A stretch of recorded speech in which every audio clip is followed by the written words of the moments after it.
Live from WTVO 17 and your home team, Eyewitness News at 5 starts now. Returning to learning, Rockford Public Schools lay out their plans for students and teachers this fall. Breaking down barriers, former inmates trying to reintegrate into society get help here in the state line. Everyone counts. Local officials push the importance of every household filling out the U.S. Census.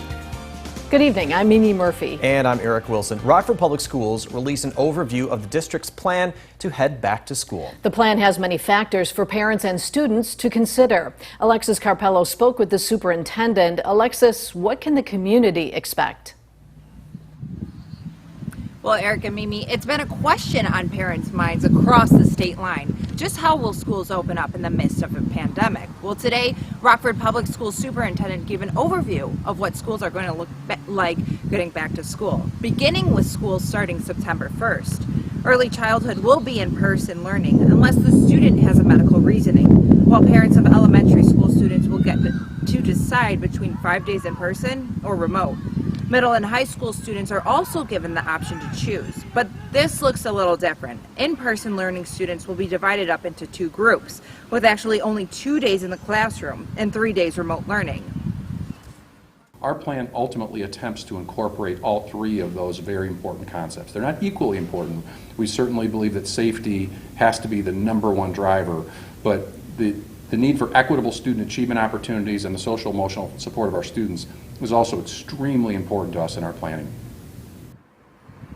The younger kids who are learning from home will be given an iPad, while 3rd through high school students will be assigned a Chromebook. Reporting live in Rockford for your home team, I'm Alexis Carpello. Alexis, thanks for that live report. A toddler is fighting for his life after he was hit by a car. The accident happened around 10:30 this morning on Wendy Lane near Harrison Avenue. Winnebago County Sheriff's deputies say a 3-year-old boy was hit by a minivan. The child was rushed to the hospital with life-threatening injuries. The driver stayed at the scene. The Sheriff's Department is looking into what led up to the accident. This is the second toddler hit by a car in Rockford this month. 2-year-old Kennedy died after she was hit by a truck on Guilford Road near Mulford. Her family started a GoFundMe to help with burial costs. $15,000 was their goal. As of today, donations add up to nearly $17,500. For a link to the fundraiser, head to mystateline.com. 2 more people are arrested, and DeKalb police are looking for another man in connection to a 4th of July gas station murder. Annette Romano and Emmanuel Edwards were taken into custody this past week. Romano's charged with obstructing justice. Edwards faces first-degree murder. Police say Edwards was driving the car the shooter was in. That shooter has been identified as Isaiah Escamilla. Police now say he fired the shot that killed Christian Keeler-Tyus. There's a warrant out for his arrest. Earlier this month, married couple Katrina and Jimmy Edwards were also arrested and charged with first-degree murder. July 4th, investigators say Katrina and the victim, Christian Keeler-Tyus, got into an argument at a gas station on South 4th Street. According to police, Katrina's husband Jimmy then showed up. Keeler-Tyus died at the hospital. Tips from the community helped police put a suspected Rockford drug dealer behind bars. Officers arrested Vaughn Johnson yesterday. Investigators say several people throughout Winnebago County called them to say he was selling drugs. When officers caught up to him, they say he had fentanyl and cocaine on him. Johnson's now charged with possession. For former inmates, it can be difficult returning to society. They have to find jobs and a place to live. But having a record can be a huge barrier to making those things happen. Dylan Siraki tells us how some local prisoners are getting a little help. The Winnebago County Housing Authority is expanding an initiative to help ex-offenders after receiving more than $830,000 from the state of Illinois. You need an address to have a life. You need an address to to get a job. You need an address to go to school. You need an address to have a bank account. As part of the Winnebago County Housing Authority's Reentry demonstration program, former inmates receive rent and employment assistance as they try to get back on their feet. Just putting someone in a home and saying, well, good luck, isn't enough. It has, we partner with the Illinois Department of Corrections, and they identify people who they think would be successful with this program. And then they're given very strong supportive services as well, mostly to have employment in place. Executive Director Alan Zeiss says they've been operating a trial program over the last several years which has proven successful in reducing recidivism.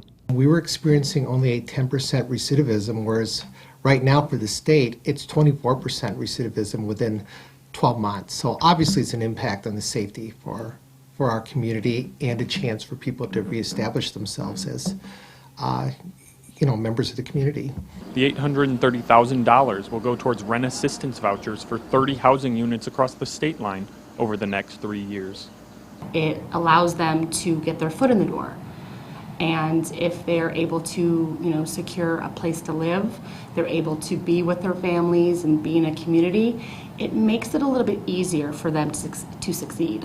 Zeiss says 20 of the housing units will be in Winnebago County, with 5 each in Boone and Stevenson counties.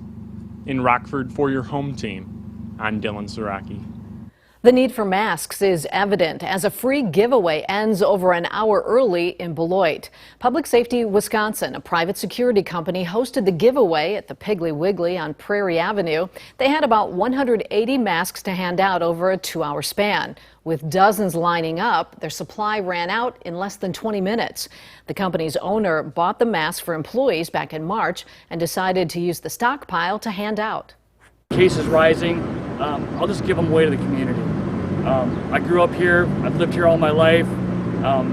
Part of my thing is not only giving the best service to my clients, but also giving back to my community anytime I can, and this is part of it. Jones says he hopes to have another giveaway in the future. The coverings will come in handy for people walking into any Rock County building. Starting Monday, masks are required for anyone entering county facilities. The county's Reopen Rock Task Force and Health Department say all other businesses should follow suit. That recommendation is for both employees and customers. The mandate comes as Rock County sees COVID-19 positivity rates and hospitalizations rise. Unemployment numbers in Illinois still top the national average. The jobless rate for June is at 14.6%. That is a slight drop from the previous month. The national unemployment rate for June landed at just over 11%. Industries that did see jobs increase are hospitality, trade, transportation, utilities, and education and health services. June's numbers are up over 10.5% from the same time last year. Even though there was a small move in the right direction in June's jobless report, there are still many people struggling to find work. Michelle Rave talked with an agency trying to help people earn a paycheck. Their advice: start the job search now. Unemployment is the reality for over 1 million people in Illinois, including Ray White. The Loves Park resident was laid off from his job in March due to the COVID-19 pandemic. Months later, he still couldn't find work, so he got some help. He reached out to a staffing agency. QPS Employment Group Senior Branch Manager Russ Wallace says they've been very busy with people looking for jobs, and he doesn't expect that to go away anytime soon. We've done some virtual hiring events, which worked out very, very well for us. We did a couple weeks ago, we did a drive-by or drive-up hiring event, which worked out pretty well. So we've been, again, trying to keep people safe, but still give them the opportunity to get a job. Wallace advises job seekers to begin their search now and not wait. The $600 of unemployment insurance ends next week. Tune in at 6 to hear more about White's journey in finding a job. In Rockford, for your home team, I'm Michelle Rave. A community piece of artwork almost a year in the making is finally ready for the public to see. Last August, Second First Church kickstarted a community mural project. The church raised $30,000 and brought in a Milwaukee mural artist to design the artwork. About 50 adults and kids from all over Rockford had a hand in painting the mural that artist Tia Richardson says is a lasting reminder of the common good. Some of the challenges and how to make it better and what they want for the future of Rockford. And so the beauty of it is no matter who looks at it, people can see whatever they want in the mural. The entire mural process is being made into a documentary. No word on when that film will debut. Florida Governor J.B. Pritzker makes a stop in the Forest City. One reason for the visit, driving home the importance of filling out the census. Right now, Belvedere is leading the state's response rate. Over 71% of residents have completed their census count. The goal for state-line counties is to see about 90% of people complete the count.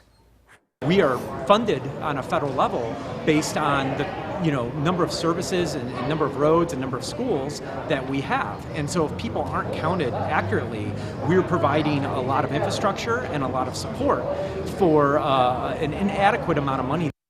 The census deadline is October 31st. It can be filled out online, over the phone, or by mail.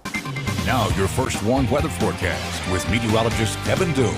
Most of the day we've seen a pretty good mix of clouds and a blue sky, and that holds true now as we head into the evening hours. But as time goes on, we are seeing a little bit more blue sky overhead. Here's a live look over the Poplar Grove Airport, where you just see a pretty good amount of some fair weather cumulus clouds overhead. Other than that, very comfortable conditions, including very comfortable temperatures, which we've seen today in the upper 70s and lower 80s. Currently, we're at 83 degrees in Rockford, whereas it's 79 in Freeport, 80 in Rochelle, 78 currently in DeKalb, 82 for those of you up in Janesville. We haven't seen any rain since last night, and as I mentioned, cloud cover is slowly burning off here as we head on through the day, and that's all thanks to this system of high pressure here. It's introducing a little bit more drier air into the area. This system moved in behind the cold front that brought us all of last night's rain, and this system here is responsible for keeping us dry so far through our Thursday. Let's recap yesterday's rain with some local rainfall totals. Many areas saw over an inch of rain. DeKalb, they saw 1.77 inches, over an inch in Amboy as well as Roscoe. Here in Rockford, we received just over half an inch of rain,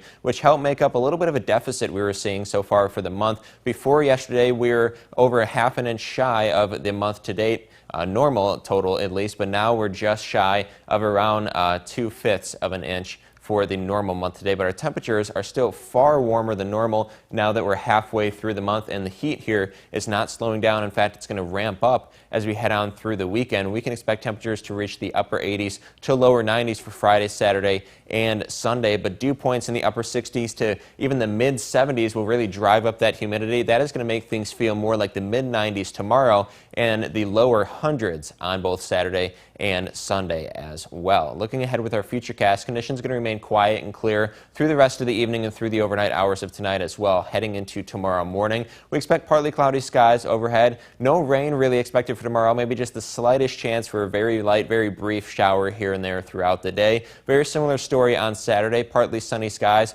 Of course, it's going to feel a lot warmer though, and this time we do have a little bit of a better chance, still a slight chance though, for a little bit of rain throughout the day on Saturday. It's not going to put much of a damper on your plans. Anything that's going to put a damper on your Saturday plans will likely have to do with the heat more so than the rainfall. So for tonight, conditions are going to remain calm and quiet. We do expect a chance for a little bit of patchy fog that could last through much of the overnight into early tomorrow morning. Temperatures going to fall into the lower to middle 60s for a low. We are near 90 degrees here in Rockford tomorrow. A little bit cooler likely outside of Rockford, but nonetheless with that high humidity, things could feel more like the mid 90s. Lots of sunshine as well. Really no rain expected for your Friday. Going into Saturday and Sunday, that's when the temperatures reach the lower 90s, upper 80s again for Sunday. That really high humidity could make things feel more like the triple digits. We do see a little bit of a chance for some showers and thunderstorms, especially early Sunday, and then heading into your work week on Monday. Eric and Mimi. Now, the Napleton Sports Desk with Sports Director Scott Lepper. The first pitch of this Cubs season will be thrown by Kyle Hendricks. He's been named the opening day starter next Friday evening against the Brewers.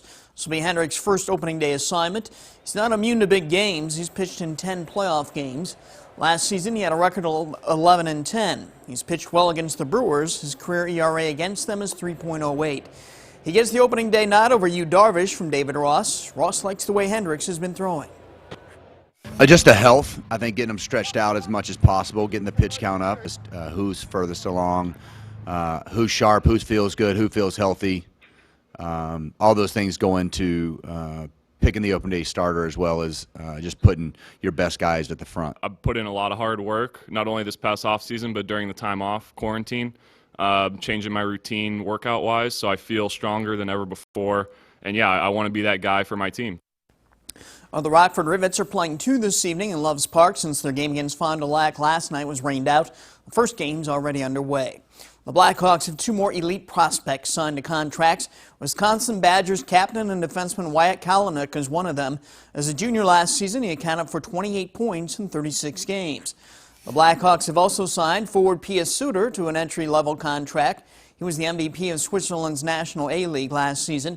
He had 53 points in 50 games. Those 53 points led the league. Another top high school basketball player is bypassing college and going straight to the NBA's G League. He's Jonathan Kuminga of Huntington Prep School in West Virginia. He's not just any prospect. He's rated the top recruit in the nation for 2021.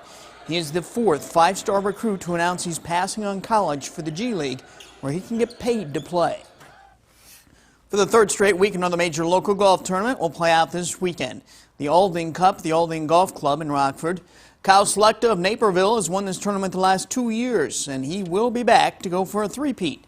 Other golfers who are entered include Jamie Hogan, Brian Silvers, and Robert Doffelmeyer. That's sports. We'll be right back.